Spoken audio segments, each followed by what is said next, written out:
AP అభివృద్ధి చెందాలంటే అది తెలుగుదేశం పార్టీతోనే సాధ్యమని అద్దంకి టీడీపీ అభ్యర్థి గొట్టిపాటి రవికుమార్ తనయుడు హర్షవర్ధన్ తెలిపారు.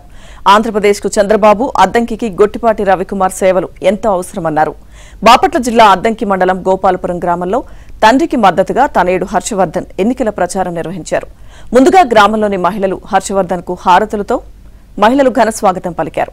అనంతరం హర్షవర్ధన్ గ్రామంలోని ప్రతి ఇంటికి వెళ్లి టీడీపీ సూపర్ 6 పథకాలను ఓటర్లకు వివరిస్తూ ప్రచారం కొనసాగించారు. గడిచిన 5 ఏళ్లుగా అద్దంకిలో ఎలాంటి అభివృద్ధి జరగలేదని హర్షవర్ధన్ మండిపడ్డారు.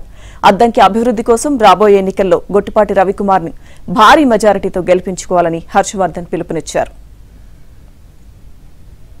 ఈరోజు గోపాలపురం గ్రామంలో మన ప్రచారం జరుగుతూ ఉంది. మంచి స్పందన వస్తుందండి. ఇప్పుడు దా నేను తిరిగిన అన్ని ఊర్ల నుంచి మంచి స్పందన వచ్చిన ఊరు గోపాలపురం.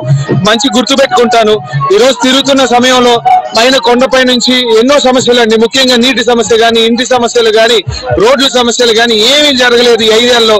ఈ 5 ఏళ్ల సమయంలో జగన్మోహన్ రెడ్డి గారు అత్యంత విఫలమయ్యారంటే ఈ ఒక్క ఏరియాకి వచ్చి చూస్తే సరిపోయింది. ఒక నీళ్లు సమస్య సాల్వ్ చేయడానికి కానీ ఆయనకు రాదు, రోడ్లు వేయడానికి రాదు. ఊరికే బటన్ నొక్కుతా అంటాడు. ఏం ఉపయోగం ఆయన బటన్ నొక్కి? ఏమి ఒక్క రూపాయి పనికి ఉపయోగం లేదు.